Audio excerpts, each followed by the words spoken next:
ayadoo lagu guda jiro bisha barakeysan ee Ramadaan ayaa waxa uu sare u kac ku yimid qiimaha la iibiyo kalluunka magaalada Kismaayo maalmihii la soo dhaafay ayaa kalluunku ahaa mid iska raqiis ah walow haatan laga dareemayo isbedel weyn oo sare u kac ah dadka ka ganacsada kalluunka ayaa waxa ay u sababeeyeen sare u kac ku yimid qiimaha kalluunka bisha Ramadaan oo isticmaalkiisa aad u batay iyadoona dadka inta badan ay kalluunku ku sameystaan sambuuska ay ku afurayaan waa kuwa qaar kamid ah ganacsatada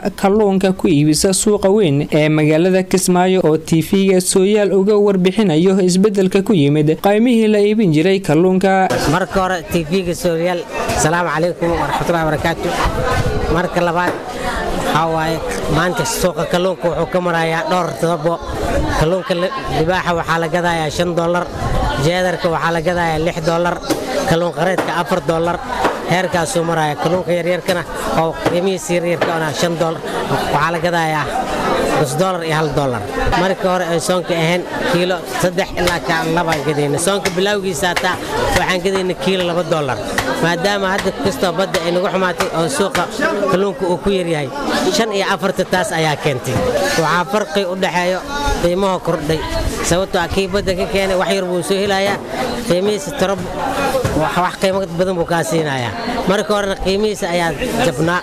maadaama uu qiimihiisa jabnaa dadweynaha waa siin jirnay kiilo baan ku siin jirnay wuxuu hadda joogay wixii Ramadaanka ka hor joogay Ramadaanka ka hor wuxuu joogay kiilihiisa $1 bar ilaa $2 u dhaxeeyay haddana waa $5 ilaa $6 u dhaxeeya $4 u yar laaga hadda asaaridiisa waa qaali aday waa aska jabnaa laaga hadda waa qaali bulshadii toos u cunto oo Ramadaanka awgiisa